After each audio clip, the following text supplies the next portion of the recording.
Good. Ja, hier ist Libertär, das ganze Ding wieder auf dem Bermuda-Funk. Und heute machen wir mal was ganz Spezielles. Und zwar habt ihr leider nur das Audio, weil wir ja auf dem Radio sind und nicht das Video. Ich mache ein kleines freies Gespräch, also kein großes Interview mit dem David Rovics. Es ist ein Songwriter und politischer Aktivist aus den USA, der hier auch schon in Deutschland war. Momentan nicht auftreten kann und sich seine Zeit damit vertreibt, verschiedene politische Podcasts zu machen. Und jetzt spricht er mit mir. Und wenn ihr kein Englisch könnt, habt ihr leider Pech gehabt. So, David, I just told my listeners who you are, and if they don't know any English, it's not my fault. That's good. That's excellent. So I would not translate it for the Germans, but I think the most people will understand it. Oh, that's great. So, David, I'm very glad that we have the opportunity to talk each other over such a long distance. And first, I think just say something about your person, what you do normally, and what you do in that critical time now.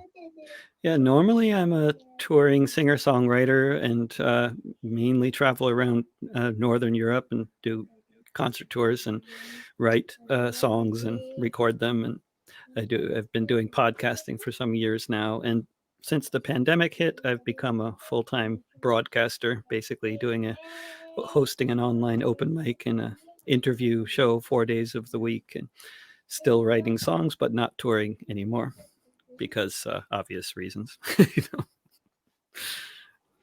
Oh, and you're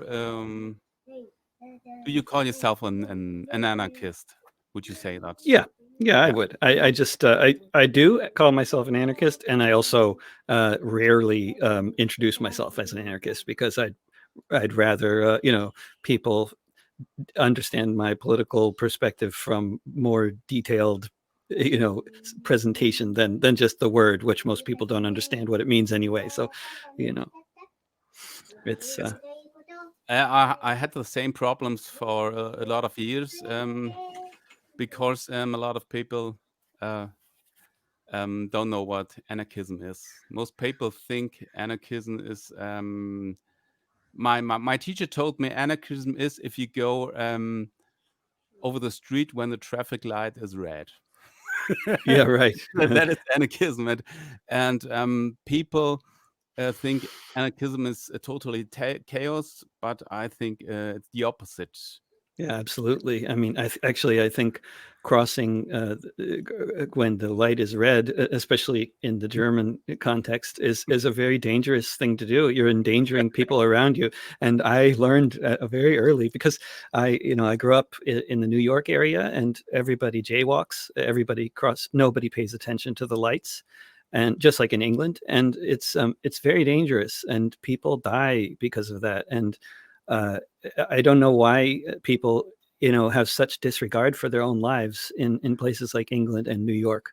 But here on the West Coast, people don't jaywalk, and in Germany, people don't jaywalk. And it's these weird little things that cultural differences. I don't know exactly how they all come about. I think it's, to some degree you can make sense of it, but it's, some parts of the world, people cross the road and risk their lives, and other places they don't. And in Germany, of course, they don't. And so if you do cross the road like a New Yorker, you're really you're endangering people around you, because they will cross the road. They will follow you across the road, assuming the light has changed because you're crossing the road, and they will not see that the light is still red. And I have nearly gotten Germans and Danes injured or killed by my jaywalking when I first was there, and I stopped. And I stopped, because I care about other people, and that's and if you care about other people, whatever your political philosophy is, you don't jaywalk in Germany. But that's. But if you don't care about other people, you do jaywalk, and so it's a really a very, I think, wrong idea to have about anarchists. So very common kind of misconception that to be an anarchist means to be an individualist who doesn't care about other people. No, that's not anarchism, and I don't think it's except in the minds of teachers who don't like anarchism. I think the problem is that anarchism is not an ideologic thing like communism, where you think, okay, that's how society should be. So for me, anarchism is a method. It's how you organize society. And Yeah, I yeah, think if you're an anarchist, you say you don't know how the best society is, but how we can come to that and how we organize it. So I bought a T-shirt from an American writer. I haven't I forgot the name, but I think you know it. And it's anarchism is taking democracy serious. yeah, absolutely, And that, sure. I think it's really the thing that's the core of anarchism. And I think a lot of people think about are anarchists, but they don't know it because they Yeah, think anarchism is chaos. And so I think yeah, for me, in former times, I always say, "Oh, I don't want to talk about my political thing." But now I think I'm an anarchist, and I think times changes, and anarchism is not so ruf, taboo, or is it, it's not. it's not Yeah, so taboo like in former times. Do you have the same yeah, experience? yeah, absolutely. It's much more something that people are talking about and taking seriously as a concept. And I would say the same is certainly true of socialism as well, which here in the United States especially has been basically taboo since the 1950s at least, and it's really people are now talking about socialism and to some extent anarchism in serious circles, and in to some extent in the corporate media, not completely dismissing these ideas. And also, there's a lot more talk about how undemocratic this supposed democracy is, and how what would real democracy look like. It's actually to some extent being talked about now on a more widespread basis in the U.S. Like the fact that democracy here began as something a privilege only for rich white men who were citizens, and a very limited percentage of the population, and it's still it's still a democracy really for the rich. It's changed its forms a bit, and it appears to be open to more participation, but it's very much a rule of the rich situation.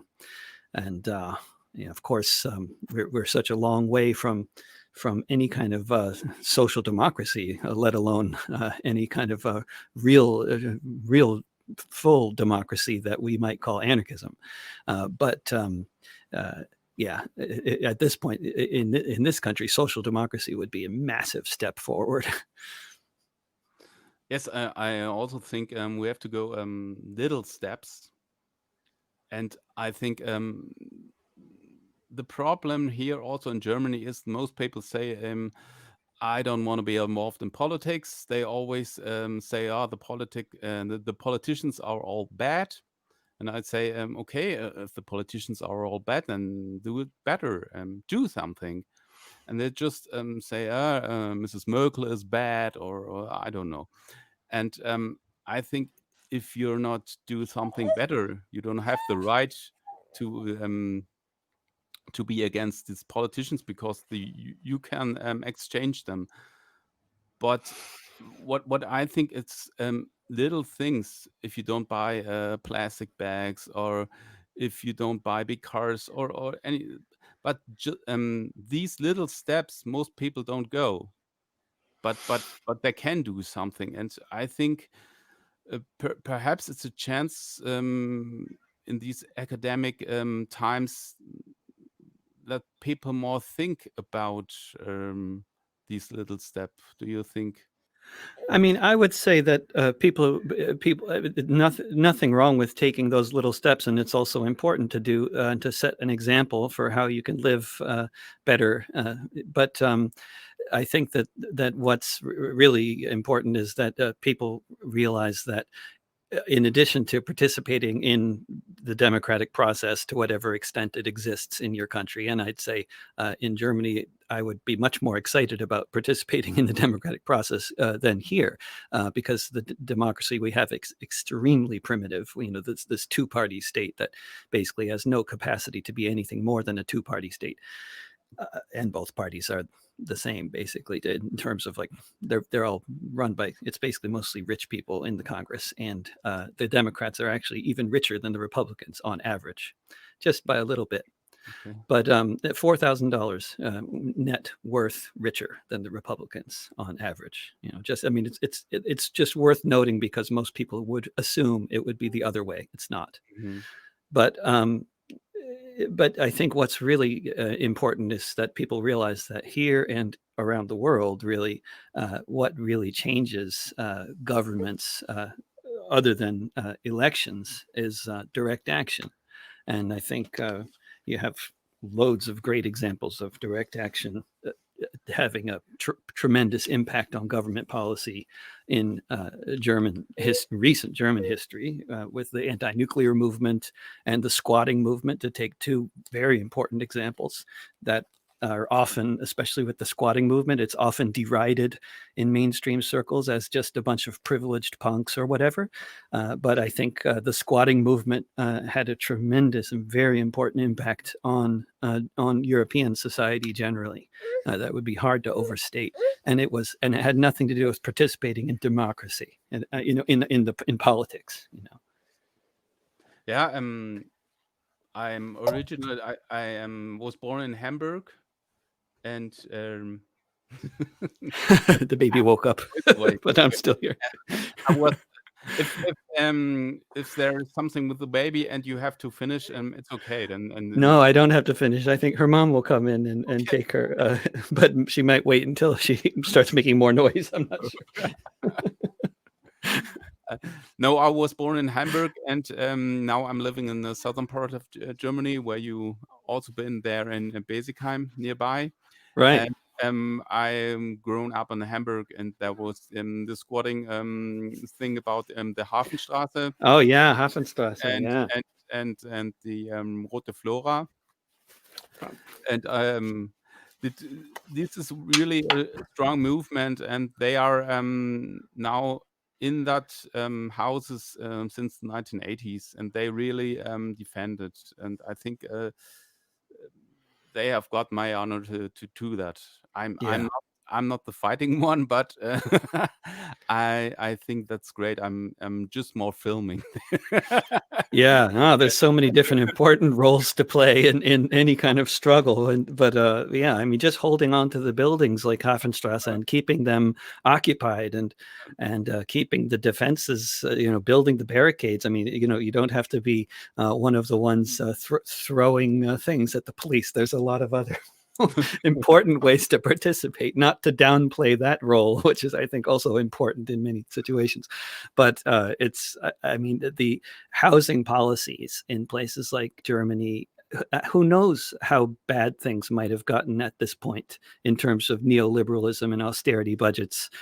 You know, I mean, I know things are going in the wrong direction with Merkel and her policies around the CDU policies around deregulating the housing market and allowing it for more market rate housing in places like Berlin. But I mean, it's a big struggle in Germany, of course, and I know the city of Berlin has recently made some great advances in terms of reversing some of that bad housing policy, but by buying back hundreds of thousands of apartments, if I recall. I don't remember the numbers, but it was some massive thing that just happened in Berlin around housing. But I think we can thank the squatters for making the issue of housing still something that is really struggled over, and to a large extent, you know, it's been a real victory. I mean, housing in many European countries, including Germany, is still, for the most part, affordable.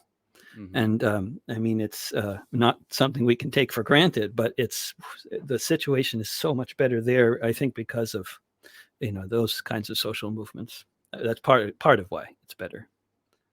Yeah, and I think it's also in Hamburg, in St. Pauli, and that's yeah, it's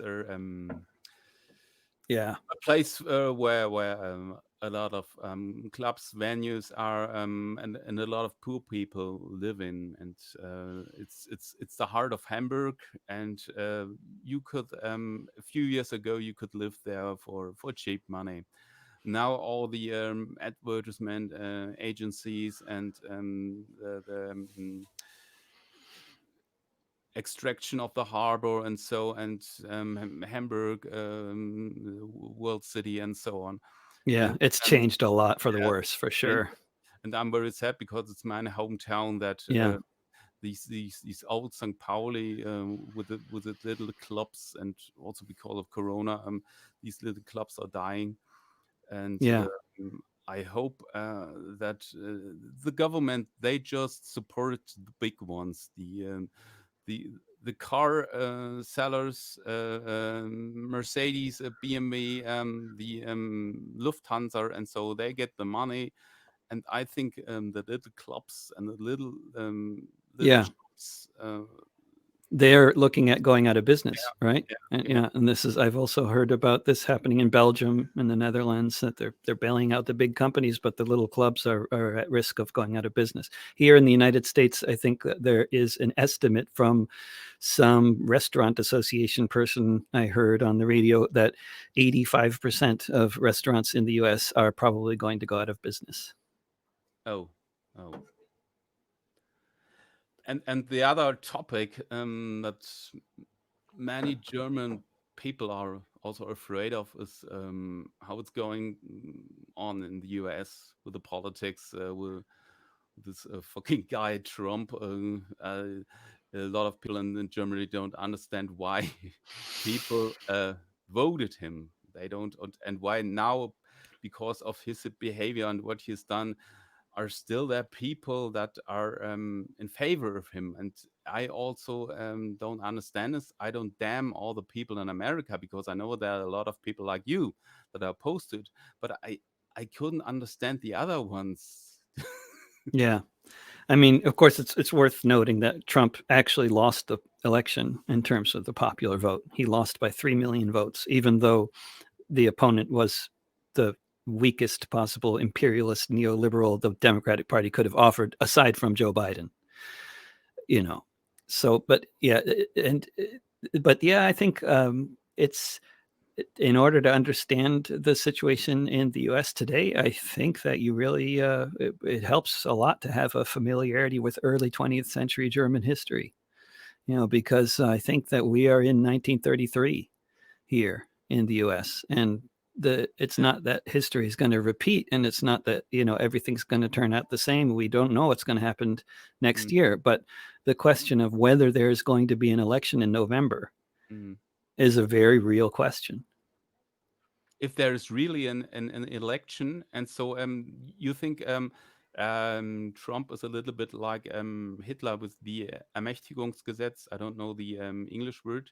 That Like disregarding all the basic laws of the yeah, country, and yeah, disregarding Supreme Court judgments, and appointing people to head departments who never get vetted by the Congress, who are never actually appointed, or you know, there's a process for appointing heads of federal departments, and he's just ignoring this process and appointing what they call acting heads. So they are just totally political appointees that have not been approved by the Congress, and have no. I mean, as bad as the Congress is, and as bad as both parties are, he is just completely circumventing all the normal political processes, and disregarding court judgments. I mean, these children that have been taken from their parents, these thousands and thousands of children that have been taken from their parents at the border, many of them now for years, they still have not been returned to their parents. And even though courts have ordered the government to return the children to their parents, the first ruling telling them to do that, I can't remember, was like a year ago or something. And now the courts have once again told the government to return the children and given them a deadline of 3 weeks to do it. But I mean, I don't think anybody even knows how many children we're talking about. The records were not kept, and that's also not government policy. They're supposed to keep records. They're destroying records. It's really it's really and they're talking about Trump is constantly talking about how this is going to be the most corrupt election ever, and we can't trust the outcome of the election if there's going to be an election. And also the postal service is falling apart because it's totally underfunded and understaffed, and the big bailouts did not include the postal service. And if there's going to be an election in November, it will have to be done by mail to be done safely during a pandemic like this, which is an out of control pandemic in much of this country right now.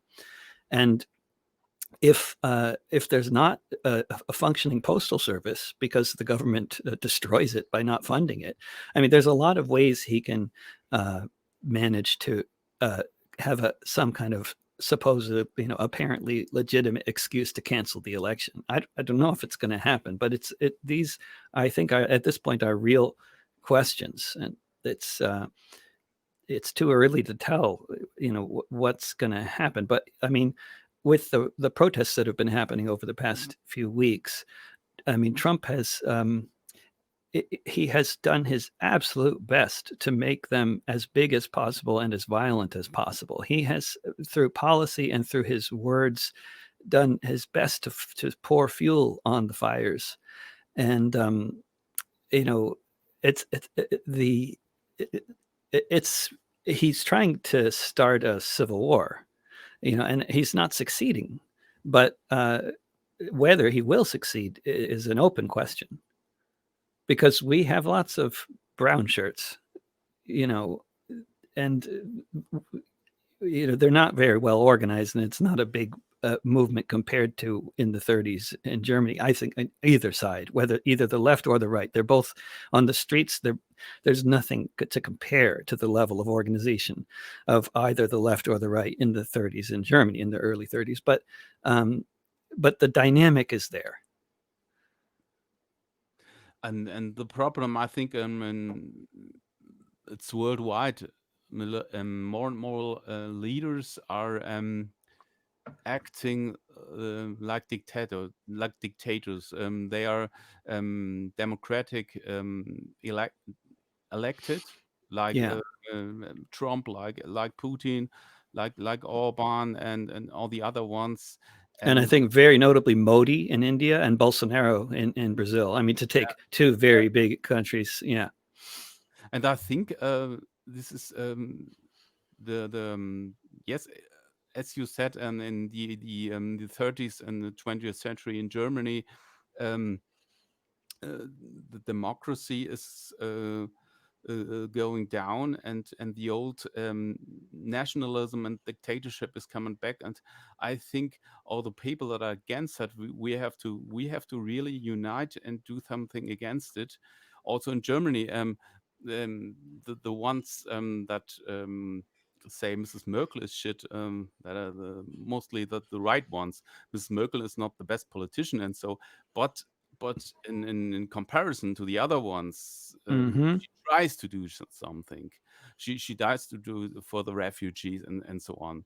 She's not so bad, but a lot of people, and that's the problem, that are like Trump. You couldn't talk to them in a rational way because they are dogmatic, and they And they don't. get all their information from like basically fake news sources. Yeah, and that's the Yeah. problem. But I think there are a lot of people that don't want this, and but we have to unite, and it's also in the left in Germany. They quarrel against each other, little groups. and I think it's more important to see what unite us than what separate us. So, Yeah, absolutely. A unity on the left would be it's a nice fantasy, and of course it needs to happen. But it's also, I think, it's important to also call out the sort of the center left for their complete inability to rise to the occasion, because if the Social Democrats or here the Democratic Party, if they're not able to rule in a way that allows the working class to eat and have a decent life, if they are too scared of the rich and powerful, or too controlled by the rich and powerful to be able to uh, do anything that will prevent the rise of fascism, then I think we cannot blame the far left. We can't blame the communists or anarchists for the inability to prevent fascism if the Social Democrats themselves or the Democratic Party here is unable to reverse the trend of increasing stratification of wealth. Because like what you see under this, for example, the past 8 years of the Obama administration, during those 8 years, that we had this really nice looking, friendly, eloquent, uh, brilliant orator, brilliant person in the White House. He was ruling over the uh, a terrible, terrible economic situation. Of course, he inherited a terrible economic situation, and then he made it worse. His administration made it worse. The Goldman Sachs bankers that made up his cabinet, they just continued the same policies of the bailout of the rich that began under the Bush administration, and continued many of the same imperial policies that began under the Bush administration or before the Bush administration. And continued the funding of the military to the tune of $700 billion a year. And of course, we got health care out of the deal. Many of us did.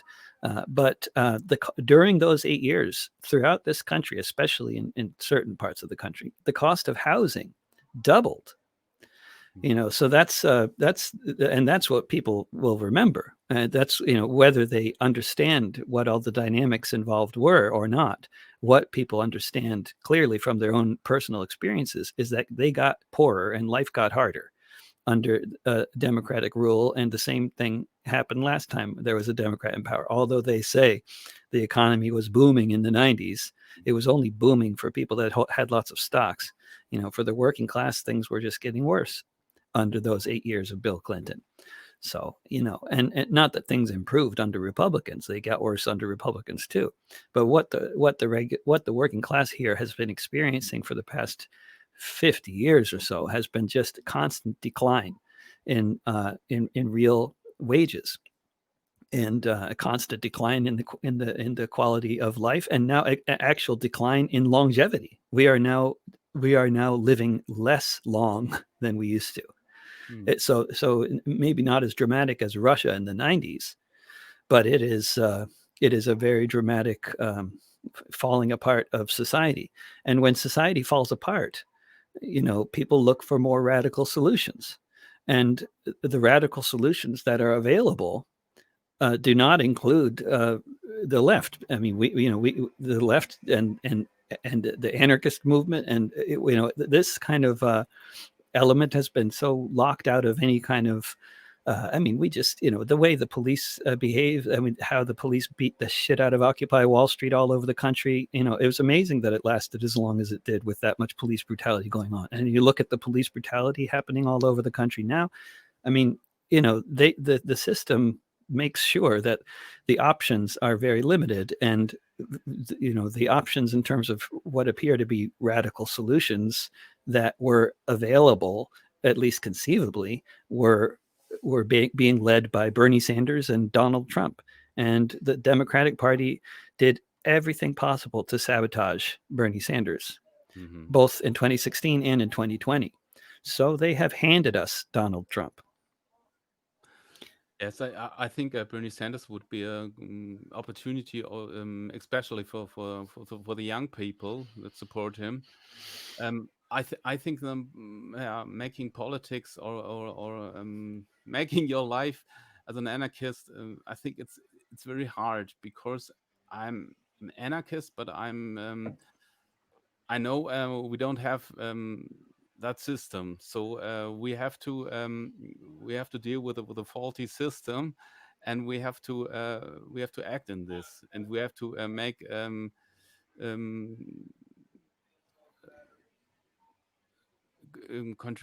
no we have make unities with people we don't like, because we have to fight against fascism, and on the other side we have to stay to our very own opinion. And I think um, the only way is to really change the system, because if we don't change the system, nothing will change. But that's too much for a lot of people. But I think uh, for me, it's not a democracy, because you can choose between in your case between Democrats and Republicans, and they say, oh, we have a democracy, but you couldn't say what they do, and if they do something wrong, you couldn't say now we get you out of the office. So I think we have to control more in these so-called democracy, and on the other side, all the anarchists have to unite and make the other culture. So DIY venues or repair shops or so thing, so that we are a little bit independent from these democratic structures.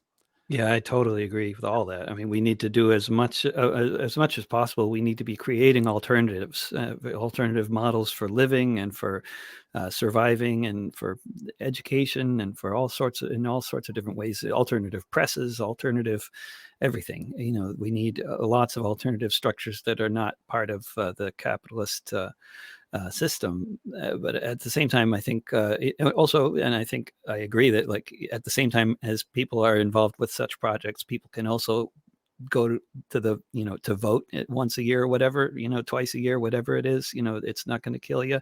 But most importantly, I think we need to realize that reforms happen not because of which party gets elected most of the time, but because of events that are taking place on the streets in the real world.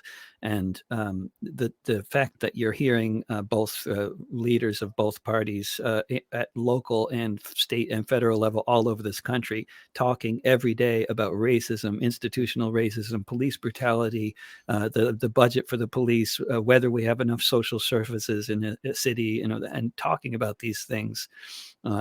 This is entirely the result of widespread protests that have taken the streets, and it is the fact that the protests have been widespread and going on for a month and have taken streets and bridges every day that has been what's been so effective about the protests, and it's also what has brought down so much police brutality. Is just what they call peacefully, or what any sensible person would call peacefully taking the streets.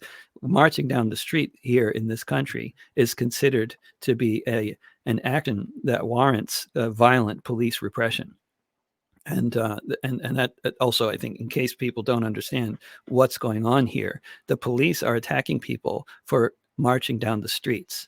The police are attacking people for doing what, in at least from my experience, generally in places like Denmark, will result in a police escort to keep traffic in order and prevent accidents.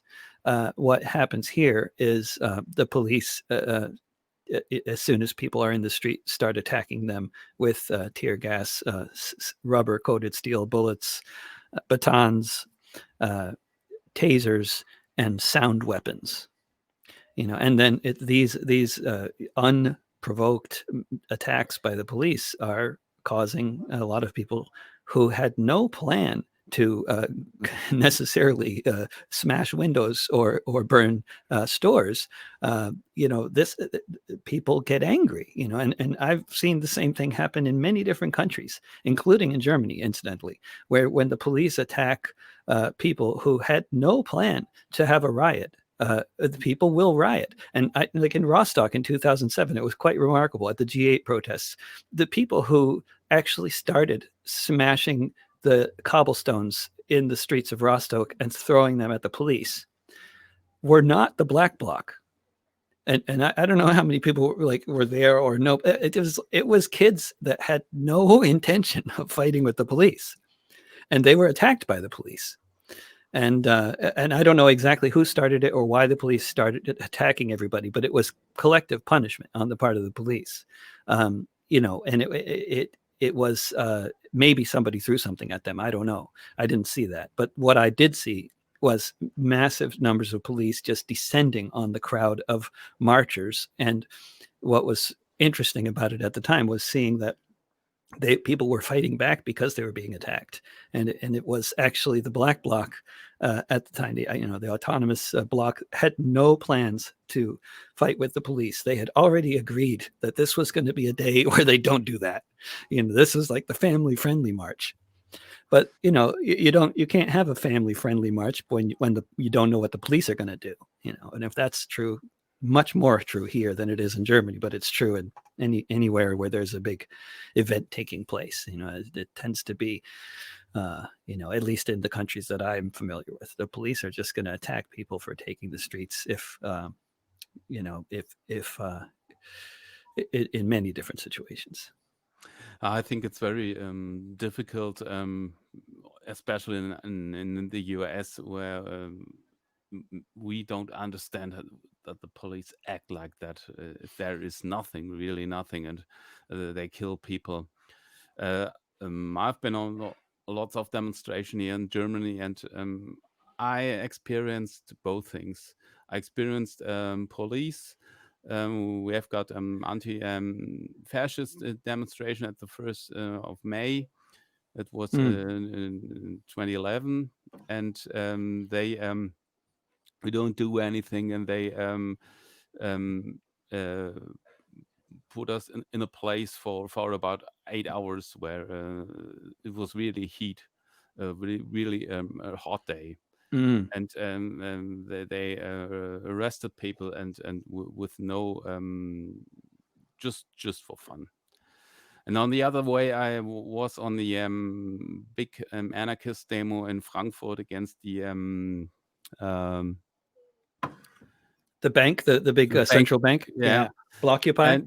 And I think some people, and I think violence is okay if you're attacked, and but some kids I don't understand. And there was a demonstration, and there were kids and mothers with their children, and they threw stones into the windows, and there was no police, and they know it because the police know that somebody will do that, and so we don't reach our aim. And some think of violence from protesters, but these are not people that think political. They just want to have their fun, and that and this is happening. And I don't know exactly what motivates some people to do some things, but what's the important point is the way the police engage in collective punishment after this kind of thing happens, and the way they facilitate this by not being there. As you described, the police were not there. They had left the scene. They were inviting this. They knew that there would be some people engaging in such activity.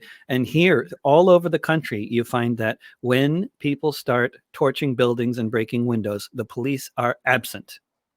And then later on they come when there's fewer people out, and they start attacking and mopping up or whatever. But they just allow this kind of thing to happen, and it's not that so many people are necessarily engaging in window breaking and burning that the police would have much trouble controlling the situation. But they love it when people start smashing things, And I'm not saying it's wrong to smash police stations and take them over. I love the fact that the police station in Minneapolis was burned to the ground and that people moved into it. And I love the fact that the police retreated in Seattle and that people took over the police station in Seattle. That's wonderful.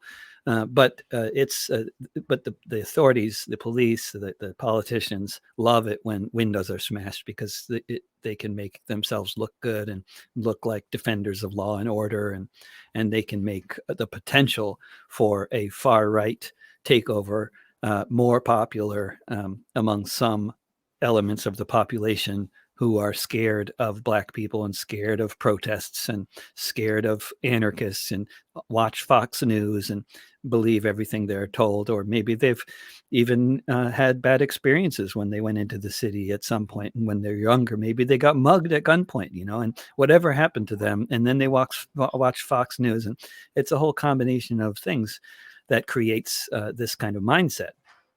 And there is real violence in society, and there is a real problem with all sorts of violence and crime and but as any sensible person knows, the solution to crimes, which are largely, when you look at it, crimes of poverty, the solution is to end poverty. you know.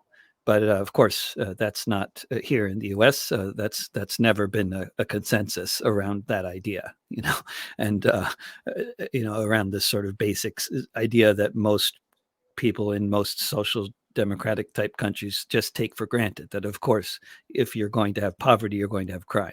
And if you don't want to have crime, you need to end poverty. Everybody understands that as sort of an obvious statement in places like Norway or Denmark. But here it's a very controversial concept. And there, of course, the far right, and well, not just the far right, but many people in society believe that the solution to crime is punishment. Mm. Yes. Okay. We've talked a lot about politics, and I think it's very important. And I like your opinions. And I think we have to go on, and we have to do what we could do as a person and with our friends. And I enjoy talking to you, and hope we will continue this for a while. And at the end, I just want to talk about your music with Hmm. you, Yeah. because I'm interested in that also, because I'm also doing music, and I just saw your broadcast about songwriting, and I saw myself a little bit in that. So ex- and that's, I think, that what's very important for people to experience things, to have time to do that, because a lot of kids, because in the school they don't have the time. And I also I put my guitar and have some chords, or have something I'm angry about, and then it comes to your mind, and you write a text. And in my case, it's so mostly there's first the text, and then I create some chords. Or I just want to say, asked how, what is the music for you? Is it just a living, or is this mainly to express yourself and your opinion? Well, it's definitely started out as a passion, and still is, for just I love music, and I love writing, and I think it's a great way to communicate. Songs are a great way to communicate, and very powerful medium of communication. And music is really good for my emotional and mental health, and other people's emotional and mental health. Good for community building. Good for a lot of things. You know, I guess when you're a teenager and you start playing the guitar, you think, one reason might be that you hope it might attract companionship. It's good for that too. It's good for a lot of things. I mean, but music is just is part of our blood. It's part of our. It's. I mean, we have rhythm from the time our hearts start beating, and we can sing as soon as we can make noises with our vocal cords. It's just intrinsic to who we are, and has been for I think we can say for sure has been for tens of thousands of years, if not longer. It's there's good evidence that we've been playing music at least for the past 60,000 years or longer. Mhm. Um, but it's but certainly it's also how I make a living. And I Mhm. used to work other jobs like that I really didn't like. I've never had a job that I liked other than playing music, but certainly working other jobs and having to make a living and pay the rent doing things I didn't like to do was very inspiring to make me try to take the whole business angle seriously and as a musician, not just play music for fun, because I do have to eat and pay the rent and all that stuff, and now support my family and other things. So I've been making a living at it for a long time too, and since the 90s. And it was a lot easier to make a living as a musician in the 90s, I can say for sure. But it's still possible to make a living as a musician even during the pandemic, but even without any gigs. Uh, but it is certainly a very different business model from the way that it used to be, or the way touring used to be. It I mean, in the because the way before the pandemic, the music industry collapsed.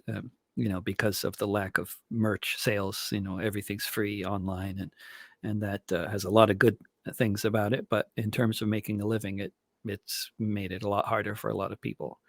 And even just to have money to record a good album, it just became there's no. It used to be you recorded an album, and then even if you spent many thousands of dollars on it, it was like no big deal, because you knew that you'd make that up in the first few hundred CDs that you sold, and then after that you'd be paying the rent. And then and I used to always sell a few thousand CDs every year, touring around playing 100 gigs or 150 gigs or whatever.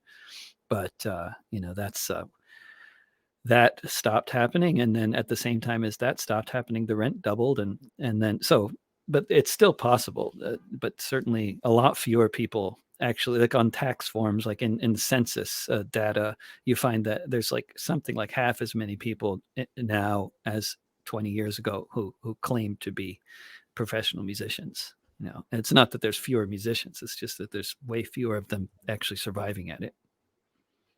And I think I- what I'm really sad about is that most people that listen to music, they just listen to punk, or just listen to folk, or just listen to electronics, and they listen always to the same kinds of stuff, and not influenced by another styles, and the that ones could not do with that ones, and so on. And I think um the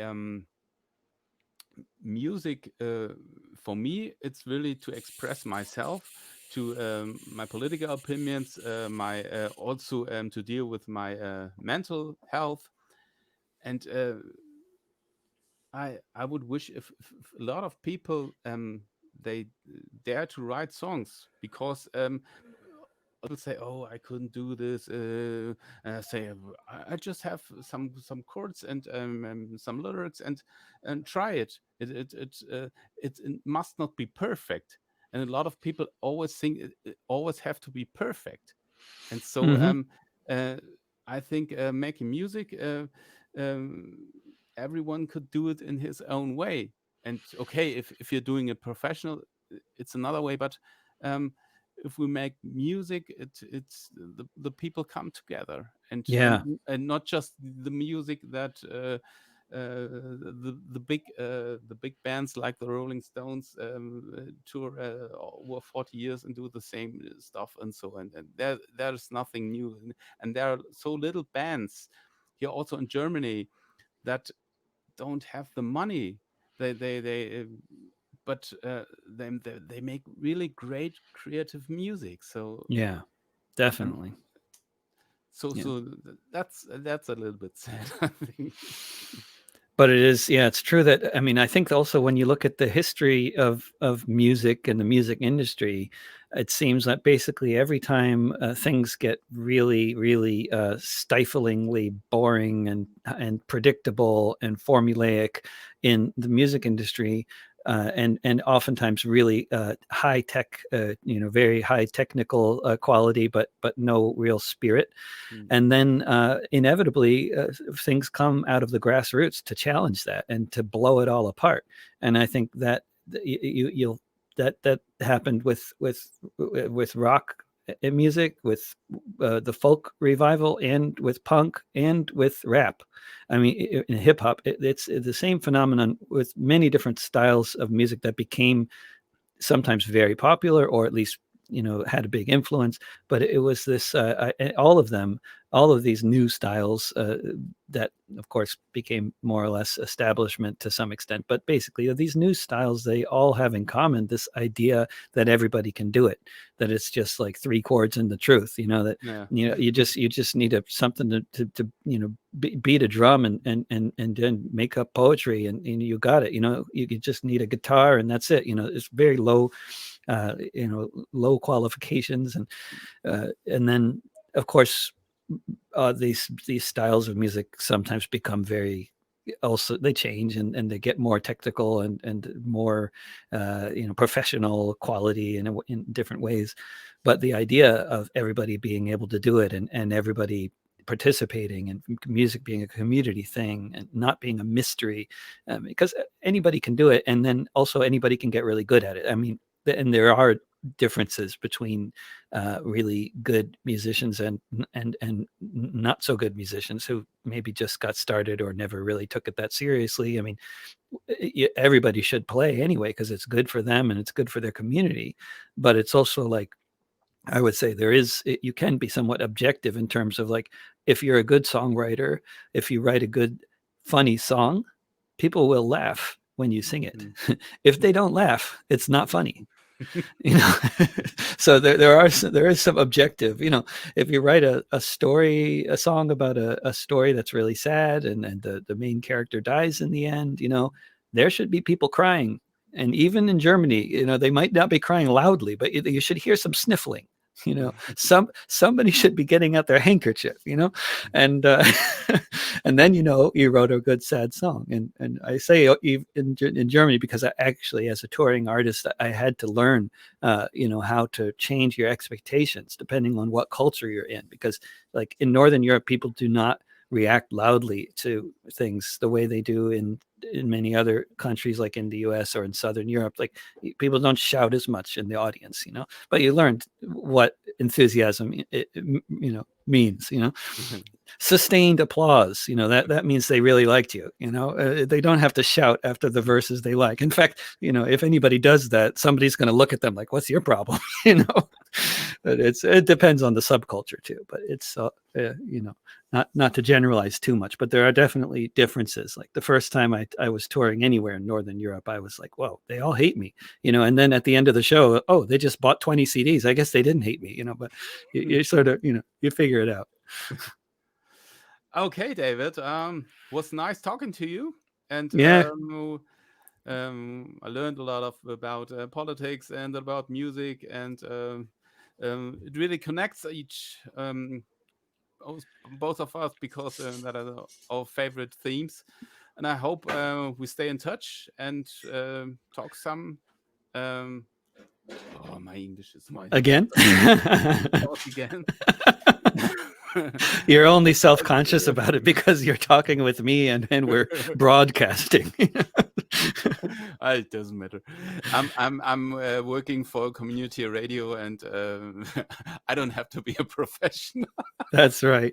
But the way you introduced, when you said that people can either understand English or it's their tough luck, it reminded me of one time I was driving across South Dakota, and at that time, before satellite radio and the internet, there was only one radio station in this huge area called the Badlands. You could only get in one radio station, and it was in the Lakota language. And in this radio program I was listening to for hours, this was this old Lakota man, and everything he said was in Lakota, except that every 20 minutes he'd start speaking English, and he'd say, "What's the matter? You don't understand your own language? If you don't understand your own language, then you should learn it." And then he'd switch back to Lakota. It was just very funny. Yeah. Okay, David, Yeah. then have a nice time, and I hope your baby will sleep soon, and then we stay in touch, and Yeah, thanks good. for Thank you. Take okay. care, Frank. And how do you send me Let's see. the material?